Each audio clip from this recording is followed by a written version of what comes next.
Issues that matter. Module 1, War and its Aftermath. Chapter 1, The Unsurrendered People by Kensaburo Oe. Few people today view the world in terms of a dualism of good and evil. Certainly, it is no longer fashionable to do so. But all of a sudden, one summer, an absolute evil intruded into the lives and consciousness of the A-bomb victims. To counter that absolute evil, it became necessary to have an absolute good in order to recover a human balance in the world and to persevere in resisting that evil. From that instant, the atomic bomb exploded. It became the symbol of all human evil. It was a savagely primitive demon and a most modern curse. The attempt to accord it positive value as a means of ending the war quickly did not, however, bring peace even to the minds of all the airmen who carried out the atomic attack. The atomic bomb embodied the absolute evil of war, transcending lesser distinctions such as Japanese or allies, attacker or attacked.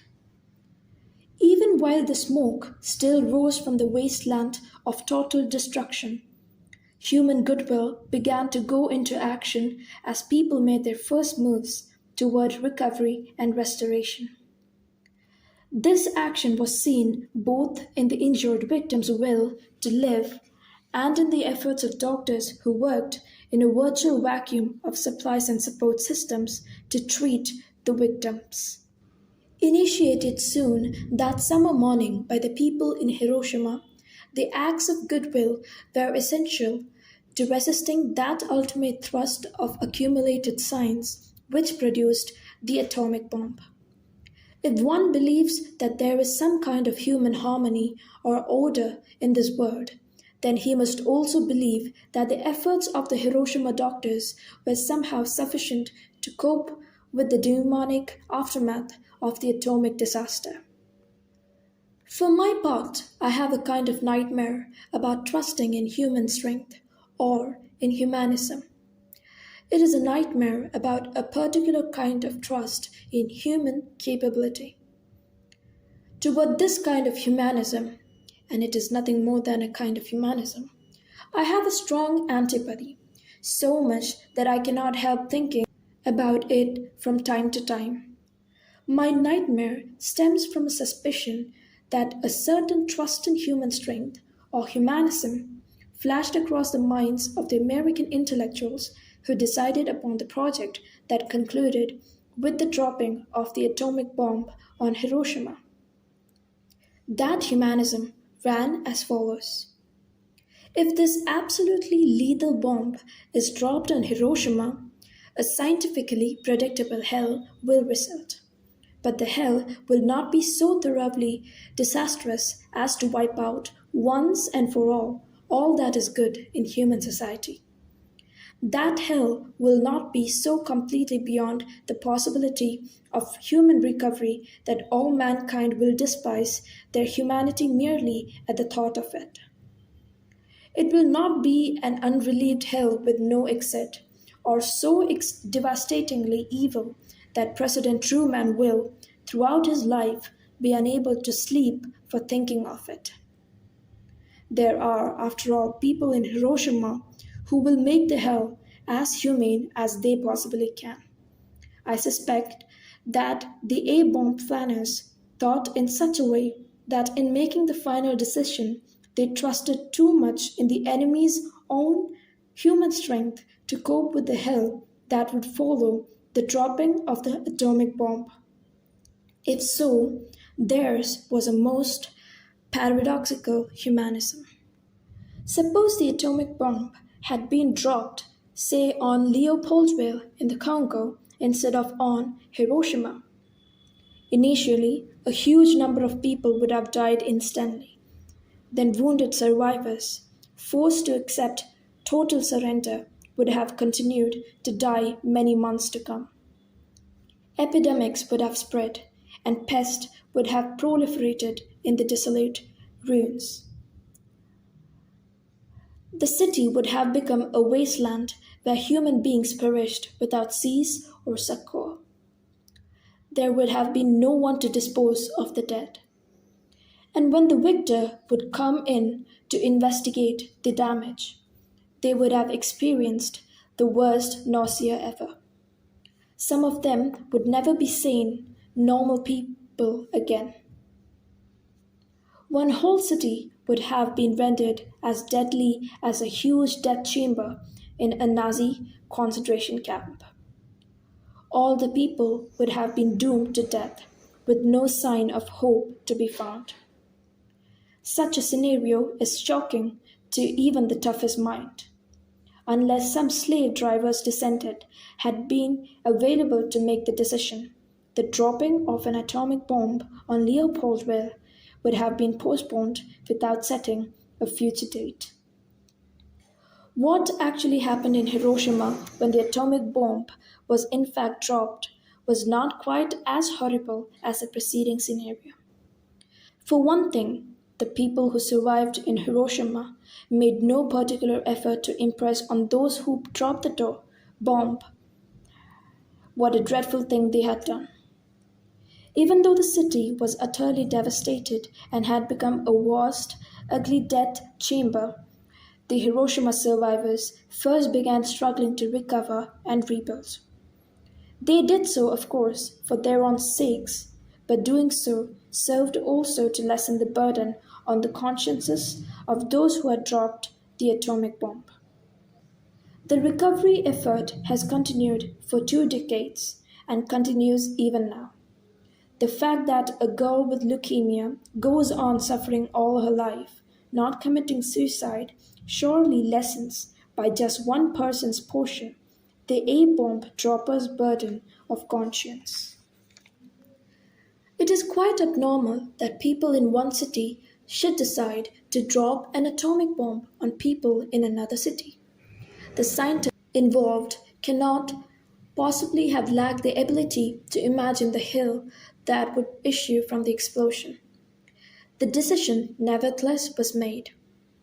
I presume that it was done on the basis of some calculation of a built-in harmony by virtue of which, if the incredibly destructive bomb were dropped, the greatest effort in history would be to counterbalance the totality of the enormous evil to follow. The inhuman damage caused by this demonic weapon would be mitigated by the human efforts of those struggling to find what hope they could in the desperate situation. The notion of balancing also reflects a confidence in human strength, itself a reflection of confidence in the strength of humanism. But it is the attacking wolf's confidence in the scapegoat's ability to set things straight after the pitiless damage is done. This is the gruesome nightmare I have about humanism. Perhaps it is no more than an over-anxious delusion of mine. I think of the patience of the A-bomb victims quietly awaiting their turns in the waiting room of the Atomic Bomb Casualty Commission on the top of Hijiyama Hill. At least it is true that their stoicism greatly reduces the emotional burden of the American doctors working there. I have little knowledge of the Bible. It seems to me, though, that when God made the rain fall for 40 days and nights, he fully trusted that Noah would rebuild human society after the great flood ended. If Noah had been a lazy man or a hysterical man given to despair, then there would have been great consternation in God's heaven. Fortunately, Noah had the needed will and ability. So the deluge played its part within God's plan for man, without playing the tyrant beyond God's expectations. Did God too count on a built-in harmony of balancing out? And if so, does God not seem rather vicious? The atomic destruction of Hiroshima was the worst deluge of the 20th century. The people of Hiroshima went to work at once to restore human society in the aftermath of this great atomic flood.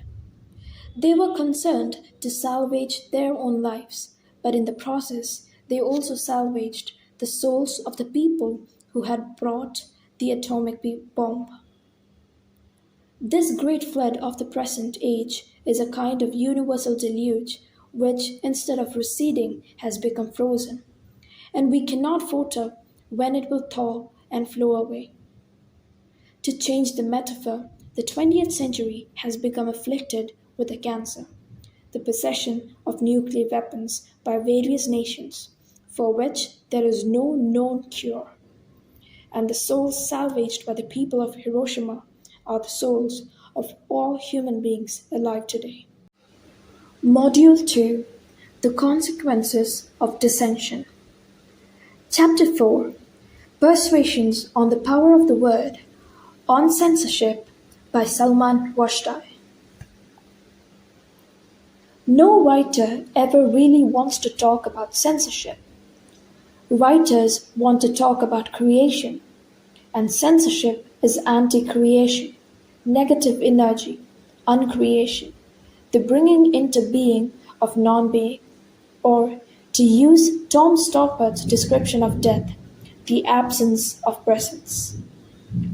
Censorship is a thing that stops you doing what you want to do, and what writers want to talk about is what they do, not what stops them doing it. And writers want to talk about how much they get paid, and they want to gossip about other writers and how much they get paid. And they want to complain about critics and publishers, and gripe about politicians, and they want to talk about what they love. The writers, they love the stories and even sentences that have meant something to them. And finally, they want to talk about their own ideas and their own stories, their things. The British humorist Paul Jennings, in his brilliant essay on resistentialism, a spoof of existentialism, proposed that the world was divided into two categories, thing and no thing, and suggested that between these two is waged a never-ending war. If writing is thing, then censorship is no thing. And as King Lear told Cordelia, nothing will come of nothing. Or, as Mr. Jennings would have revised Shakespeare, no thing will come of no thing. Think again. Consider, if you will, the air. Here it is, all around us, plentiful, freely available, and broadly breathable. And yes, I know, it's not perfectly clean or perfectly pure, but here it is, nevertheless, is plenty of it, enough for all of us and lots to spare. When breathable air is available so freely and in such quantity, it would be redundant to demand that breathable air be freely provided to all in sufficient quantity for the needs of all. What you have, you can easily take for granted and ignore. There's just no need to make a fuss about it. You breathe the freely available, broadly breathable air, and you get on with your day. The air is not a subject. It is not something that most of us want to discuss. Imagine, now, that somewhere up there you might find a giant set of faucets, and that the air we breathe flows from those faucets. Hot air and cold air and tepid air from some celestial mixer unit. And imagine that an entity up there, not known to us, or perhaps even known to us, begins on a certain day to turn off the faucets one by one, so that slowly we begin to notice that the available air, still breathable, still free, is thinning. The time comes when we find that we are breathing more heavily, perhaps even gasping for air. By this time, many of us would have begun to protest, to condemn the reduction in the air supply, and to argue loudly for the right to freely available, broadly breathable air. Scarcity, you could say, creates demand. Liberty is the air we breathe, and we live in a part of the world where, imperfect as the supply is, it is, nevertheless, freely available, at least to those of us who aren't black youngsters wearing hoodies in Miami, and broadly breathable, unless, of course, we are women in red states trying to make free choices about our own bodies. Imperfectly free, imperfectly breathable, but when it is breathable and free, we don't need to make a song and dance about it. We take it for granted and get on with our day. And at night, as we fall asleep, we assume we will be free tomorrow because we were free today. The creative act requires not only freedom, but also this assumption of freedom. If the creative artist worries if he will still be free tomorrow, then he will not be free today. If he is afraid of the consequences of his choice of subject or of his manner of treatment of it, then his choices will not be determined by his talent, but by fear.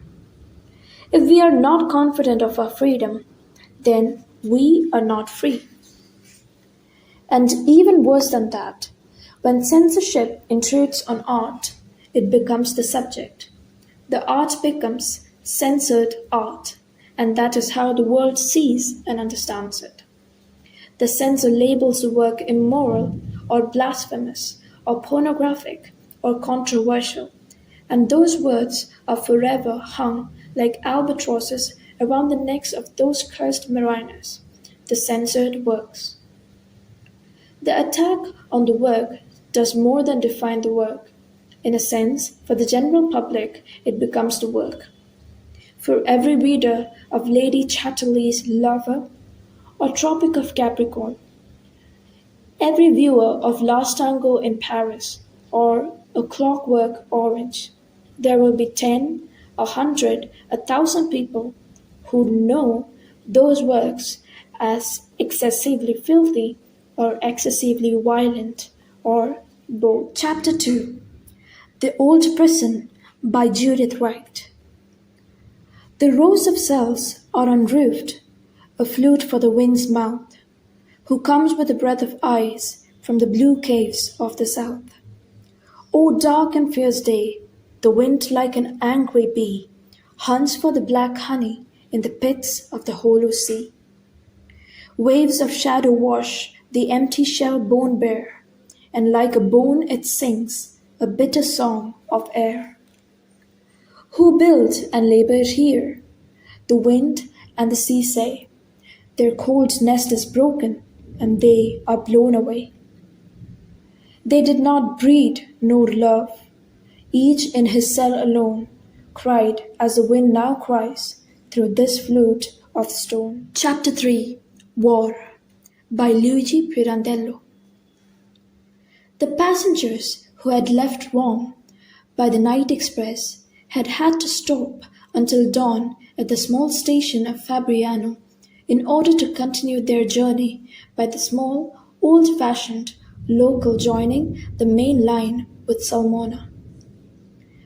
At dawn, in a stuffy and smoky second-class carriage, in which 5 people had already spent the night, a bulky woman in deep mourning was hoisted in, almost like a shapeless bundle. Behind her, puffing and mourning, followed her husband, a tiny man, thin and weakly, his face death-white, his eyes small and bright, and looking shy and uneasy. Having at last taken a seat, he politely thanked the passengers who had helped his wife and who had made room for her. Then he turned round to the woman trying to pull down the collar of her coat and politely inquired, "Are you all right, dear?" The wife, instead of answering, pulled up her collar again to her eyes so as to hide her face. "Nasty world," muttered the husband with a sad smile. and he felt it his duty to explain to his travelling companions that the poor woman was to be pitied, for the war was taking away from her her only son, a boy of 20, to whom both had devoted their entire life, even breaking up their home at Salmona to follow him to Rome, where he had to go as a student, then allowing him to volunteer for war with an assurance, however, that at least 6 months he would not be sent to the front, and now, all of a sudden, receiving a wire saying that he was due to leave in 3 days' time and asking them to go and see him off. The woman under the big coat was twisting and wriggling, at times growling like a wild animal, feeling certain that all those explanations would not have aroused even a shadow of sympathy from those people who most likely were in the same plight as herself. One of them, who had been listening with particular attention, said, "You should thank God that your son is only leaving now for the front. Mine has been sent there the first day of the war. He has already come back twice wounded and been sent back again to the front." "What about me? I have 2 sons and 3 nephews at the front," said another passenger. "Maybe, but in our case, it is our only son," ventured the husband. "What difference can it make? You may spoil your only son by excessive attentions, but you cannot love him more than you would all your other children if you had any. Parental love is not like bread that can be broken to pieces and split amongst the children in equal shares. A father gives all his love to each one of his children without discrimination, whether it be 1 or 10. And if I am suffering now for my 2 sons, I am not suffering half for each of them but trouble." "True, true," sighed the embarrassed husband. "But suppose, of course we all hope it will never be your case, a father has 2 sons at the front and he loses one of them. There is still one left to console him. Well—" "Yes," answered the other, getting cross. "A son left to console him, but also a son left for whom he must survive, while in the case of the father of an only son, if the son dies, the father can die too, and put an end to his distress. Which of the 2 positions is worse? Don't you see how my case would be worse than yours?" "Nonsense," interrupted another traveller, a fat, red-faced man with bloodshot eyes of the palest grey. He was panting. From his bulging eyes seemed to spurt inner violence of an uncontrolled vitality which his weakened body could hardly contain. "Nonsense," he repeated, trying to cover his mouth with his hand so as to hide the 2 missing front teeth.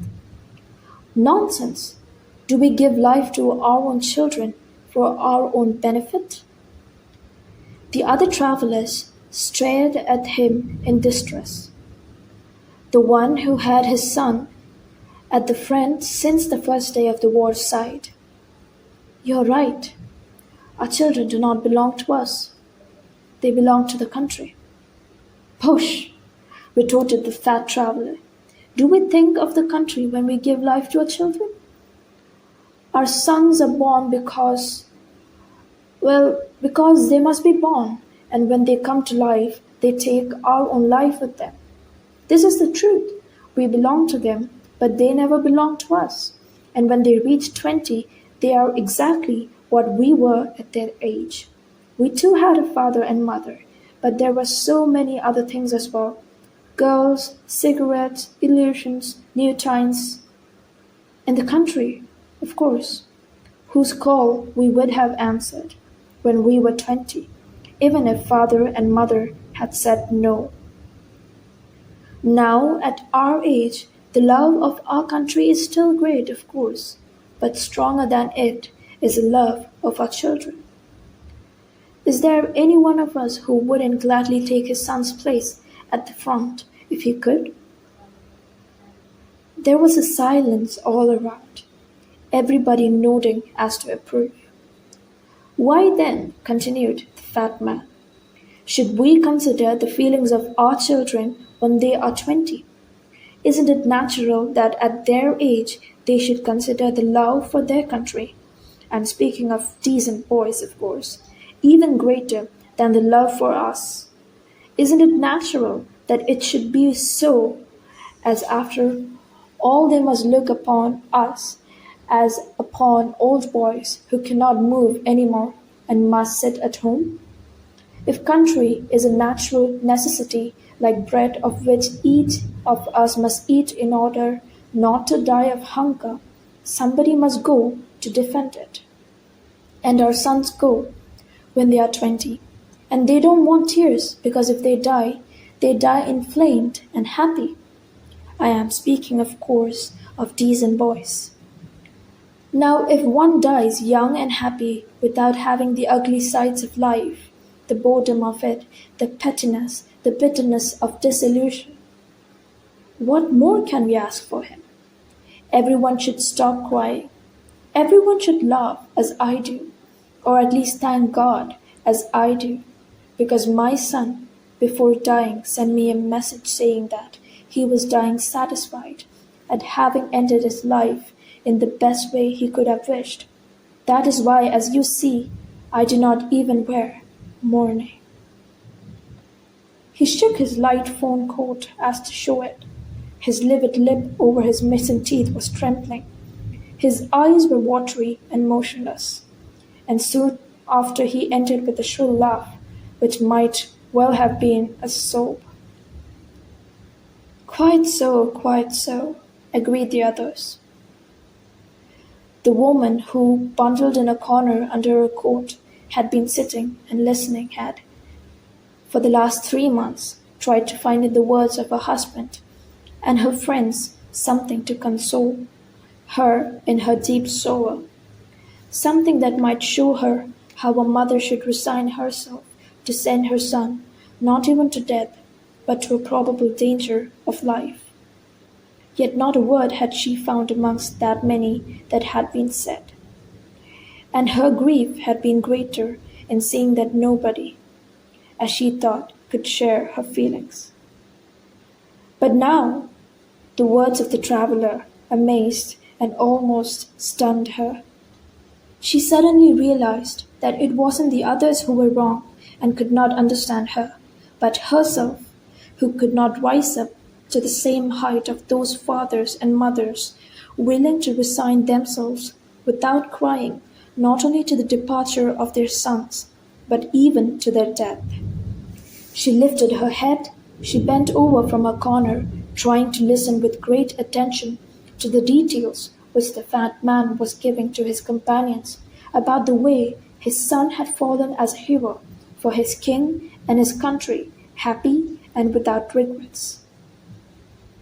It seemed to her that she had stumbled into a world she had never dreamt of, a world so far unknown to her, and she was so pleased to hear everyone joining in congratulating that brave father who could so stoically speak of his child's death. Then suddenly, just as if she had heard nothing of what had been said, and almost as if waking up from a dream, she turned to the old man, asking him, "Then, is your son really dead?" Everyone stared at her. The old man, too, turned to look at her, fixing his great, bulging, horribly watery light grey eyes deep in her face. For some time he tried to answer, but words failed him. He looked and looked at her, almost as if only then, at that silly, incongruous question, he had suddenly realized at last that his son was really dead, gone forever, forever. His face contracted, became horribly distorted. Then he snatched, in haste, a handkerchief from his pocket, and to the amazement of everyone, broke into harrowing, heartbreaking, uncontrollable souls. Jaguar by Ted Hughes. The apes yawn and adore their fleas in the sun. The parrots shriek as if they were on fire. Ox strut like cheap trats to attract the stroller with the nut. Fatigued with indolence, tiger and lion lie still as the sun. The boy constructor's coil is a fossil. Cage after cage seems empty, or stinks of sleepers from the breathing straw. It might be painted on a nursery wall, but who runs like the rest past these arrives? At a cage where the crowd stands, stares, mesmerized as a child at a dream, at a jaguar hurrying enraged through prison darkness after the drills of his eyes, on a short, fierce fuse. Not in boredom, the eye satisfied to be blind in fire. By the pang of the blood in the brain, deaf the ear, he spins from the bars. But there is no cage to him. More than to the visionary, his cell, his stride is wilderness of freedom. The world rolls under the long thrust of his heel. Over the cage, flock the horizons come. Lovely is Youth by Kalidasa. Lovely is youth, but quickly is it flown, as some sweet air that comes, but whence unknown. Fair is the noon, but swift the sun doth fade, and peering shadows steal, and fill the glade.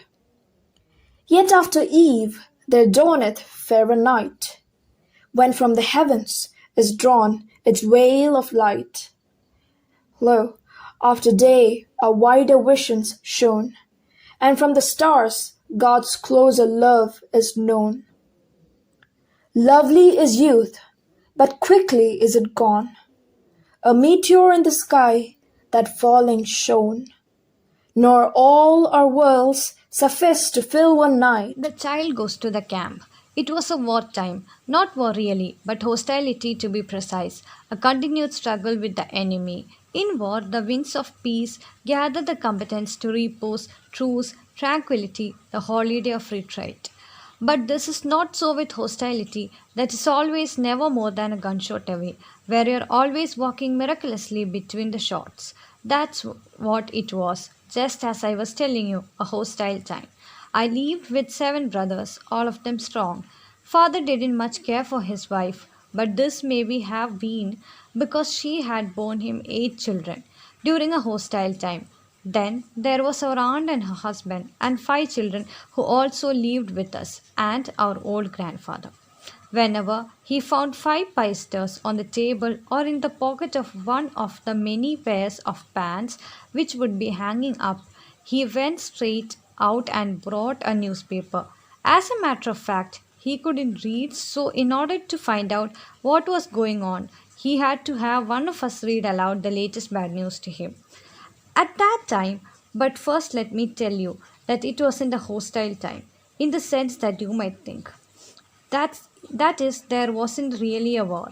In fact, there was no war at all. The whole thing is that we were 18 people from different generations living in one house, which would have been more than enough at any time. None of us had managed to find work, and hunger, which you may have heard of, was our daily worry. That is what I call a hostile time. You know, there is absolutely no difference. We fought for our food and then fought each other over how we would distribute amongst us. Then we fought again. Whenever there was a moment of silence, my grandfather would carefully get his rolled up newspaper out from under his clothes and look at everyone with his small alert eyes. This meant that 5 piastres had been pilfered from some pocket if there had been 5 piastres, or from somewhere. A quarrel would follow. My grandfather kept hold of the newspaper, resisting the nagging voices with silence of an old man who has lived through all sort of clamour and quarrels without seeing in them any reason for answering or concern. Then, when the noise had quietened down, he would lean towards the nearest child and give him the newspaper, always keeping hold of it by the edge so none would take it from him. Isam and I were 10-year-old. He was a little bigger than I was and still is, and he considered himself the leader of his brothers, my cousins, just as I considered myself the leader of my brothers. After long efforts, my father and my aunt's husband finally found a daily task for us. Together, we were to carry a big basket and walk for about an hour and a quarter until we came to know the vegetable market, sometimes in the afternoon. You don't know what vegetable market was like. The shops were beginning to close their doors, and the last of the truck loaded with what was left from the day were getting ready to leave the crowded street. Our job, mine and Isam's, was easy and difficult at the same time. We had to find stuff to fill our basket, from in front of the shops or behind the cars, even from the top of tables, if the owner happened to be taking a nap or was inside his store. I tell you, it was a hostile time. You don't know how a fighter runs between shots all day long. Isam would shoot off like an arrow just in order to snatch a torn head of lettuce or a bunch of onions, or maybe even some apples from between the wheels of a truck which was about to move. My role was to hold off the fines other children. If they tried to get hold of an orange, I would spot it in mud before them. We worked all afternoon. Isam and I fight off other children or the shop owners or the truck drivers, sometimes even with the police. Rest of the time I fought with Isam.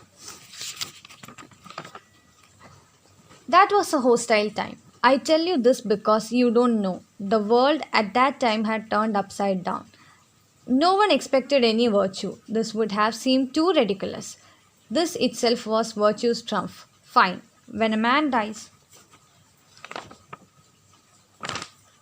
so too does virtue. No. Well, then let's suppose that in a hostile time, it was your job to safeguard the first and foremost virtue, which is to keep yourself alive. Everything else is secondary. But in a time of continuous hostilities, nothing is secondary. Everything comes first. Once the basket was filled, it was up to us to carry it back home. This was to be everybody's meal on the following day. But of course, Isam and I had agreed between ourselves that we would eat the best of whatever was in the basket on the way home. There was never any objection to this agreement from either of us. We never gave our secret deal away. It just happened. We were together in a hostile time. Winter was very hard, that ill-fated year, and we were carrying a very heavy basket. I haven't forgotten this. It was like falling into a trench during a battle, a trench that held you like a bed. I ate the apples, and we left through the market gate, went on out into the main street. We spent nearly 10 minutes in middle of people, cars, buses, and shops fronts without exchanging a word. The basket was really heavy, and both of us were completely absorbed in eating our apples when suddenly, but no one can describe it. It's absolutely indescribable. It's as if the enemy had you at sword point and you were unarmed and defenseless. Then just at the instant you find yourself in your mother's arm. Let me tell you what happened. Isam and I were carrying the basket. Just as I said, there was a policeman standing in the middle of the road. The street was wet and we had no shoes. Perhaps it was because I was looking at policeman's thick heavy shoes. But anyway, suddenly I saw it there under his shoes. It was about 6 meters away, but I knew, maybe from the color, that it was more than 1 pound. In situations like this, we don't stop and think. People talk about instinct. That's fine. I don't know if the color of paper money had anything to do with instinct, but it does not have a connection with that kind of savage force, crime, the power to strangle someone in a moment, which is there deep inside every one of us. What I do know is that a man in a hostile time doesn't think when he sees a paper bill under a policeman's shoes, even if he is 6 meters away and carrying a basket of rotten vegetables. And that's what I did. I threw away what was left of the apple and dropped the basket. Isam staggered under the sudden weight of basket which I left in his hand, though perhaps he had spotted the money only a second after I had. but I had already pounced on the note compiled by this unknown force that makes rhinoceros to charge blindly. I wanted it more than anything. I bumped up against the policeman's leg with my shoulder so that he fell back in alarm. I lost my balance, but I didn't fall over. And that instant, just when the foolish think that it's all over, I saw it. 5 pounds. All I had to do was pick it up as I fell.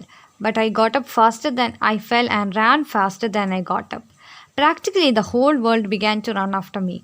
There was the policeman's whistle and the sound of his shoes pounding on the stones of the street right behind me. His arm screamed. The buses rang their bells. People were shouting. Were they really right behind me? You can't say neither I can. But I ran until I was sure that no one in all the armed squadrons could catch me.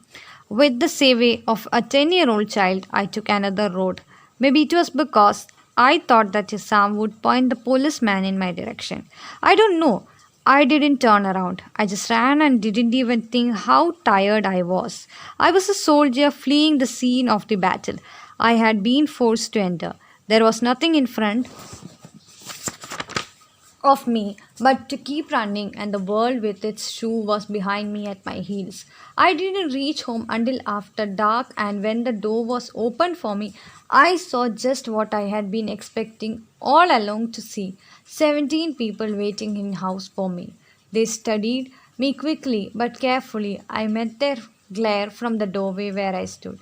My hand closed around 5 pounds in my pocket. My feet remained firm on the ground.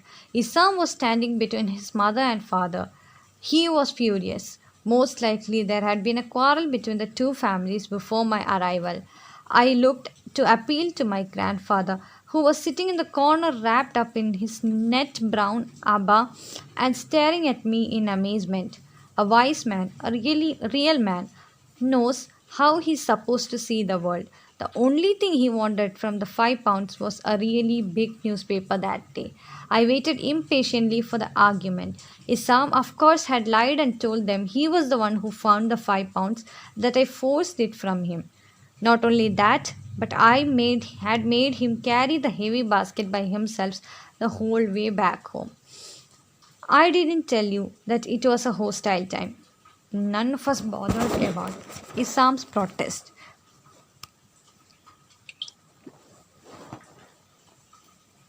But whether he was telling the truth or lying, that was something that couldn't matter less.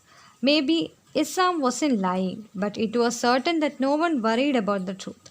Furthermore, he was content to humble himself to the extent of admitting for the first time that I had hit him and that I was stronger than he was.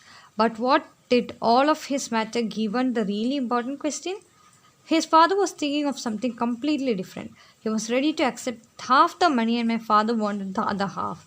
I succeeded in keeping the whole amount, which was my right. I would have it all, but if I gave up this right, then I lost everything and they would split the money. They didn't really know what it meant for a child to have 5 pounds in his pocket in a hostile time. I threatened them all using words I had never used before in my life, threatening to leave home forever. The 5 pounds were mine and only mine. Of course, you must know that they were absolutely furious and lost all control. Everybody was against me. First, they just warned me, but I was prepared to endure more than that.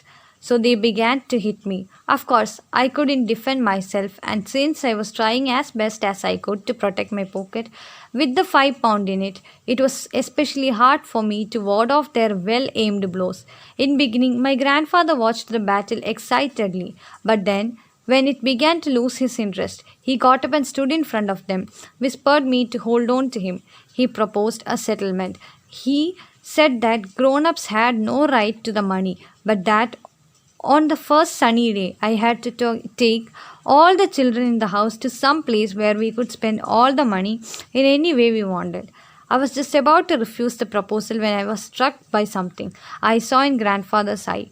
I didn't exactly understand what it was. I only felt that he was lying and that he wanted me to keep quiet. You know that a child of 10 in a hostile time can't understand things, even if there is any need to understand them, the way an old man like my grandfather can. But that's what happened anyway. He wanted his newspaper every day for a whole week and he was trying to appease me, whatever the price. So we came to an agreement that evening, but I know that it wouldn't end there. I would have to guard the £5 every instant, night and day. I had to keep off the other children. I also had to resist all my mother's attempt to bribe me, which she could never refrain from. She told me that evening that £5 would buy 2 rottles of meat, or a new shirt for me, or medicine if it were needed, or books, since they were thinking of sending me to school next summer. But what was the use of all this talk? It was though she wanted me to stop, clean my shoes while running between gunshots. I didn't know exactly what I was going to do, but all of the following week I managed to hold the other children off with 1,000 lies, which, of course, they knew were lies, but they never said anything about it. There was no virtue here. It was a different question revolved around only one kind of virtue, £5. My grandfather, however, understood matters and he wanted his newspaper at a fair price for his role in the whole story. When a week had gone by, he began to grumble. He knew he had to know it since truth doesn't escape an old man like him, that I wasn't going to buy him a newspaper. He felt that he had lost his opportunity, but he didn't do anything to recover it. By the time another 10 days had gone by, everyone believed that I spent the £5, that the hand I kept in my pocket was holding on to nothing, that it was all a trick. But my grandfather knew that £5 was still in my pocket. That night, in fact, he got up and tried to take it while I was sleeping. I always slept with my clothes on. I woke up. However, he went back to his bed to sleep without a word. I told you it was a hostile time. My grandfather was sad because he didn't get his newspaper, not because I broke a promise that had not been mutually agreed to. He understood it was a hostile time, and so for the next 2 years he didn't scold me for whatever I did. In meantime, Isam forgot the story too. Deep inside him, like an unruly child, he understood exactly what had happened. We continued our daily trips to the vegetable market. We argued less than that at any other time before, and we spoke little. It seemed that something a strange world suddenly went up within him. It was still a hostile time. I was the one who breathed a sigh of relief. I don't know how it seemed that something else was in the air. I remembered that I kept the £5 in my pocket for 5 weeks. I was looking for the right moment when the hostile time would be over. But whenever this was about to happen, it seemed as if we were getting deeper into hostilities rather than out of them. How can you possibly understand that? I had the £5, but something kept me from using it.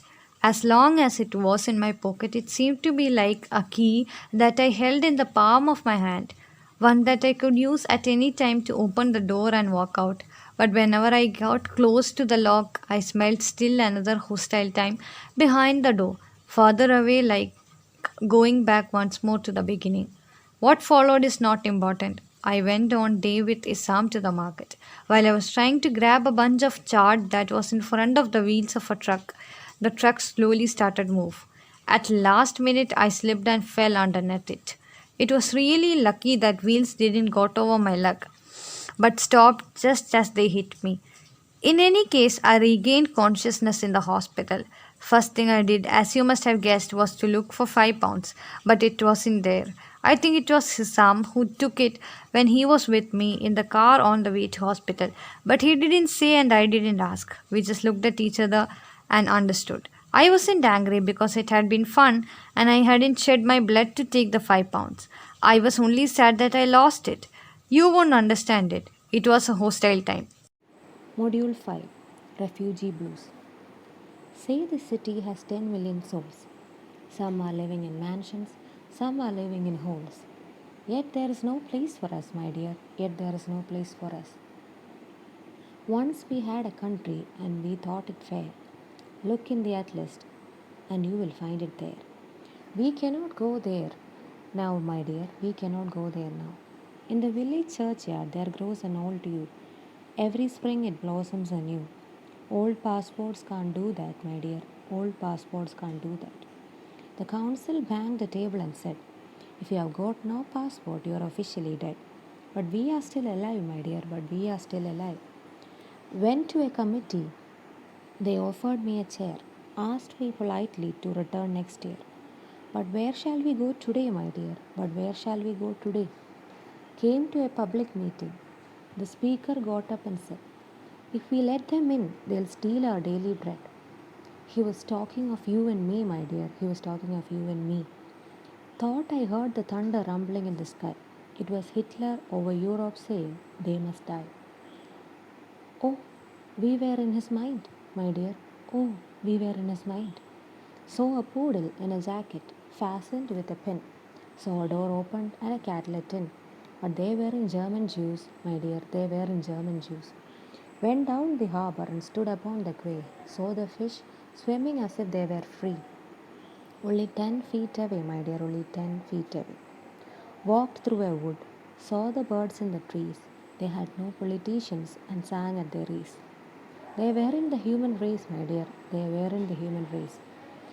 Dreamed I saw a building with 1,000 floors, 1,000 windows, and 1,000 doors. Not one of them was ours, my dear, not one of them was ours. Stood on a great plain in the falling snow. 10,000 soldiers marched to and fro, looking for you and me, my dear, looking for you and me.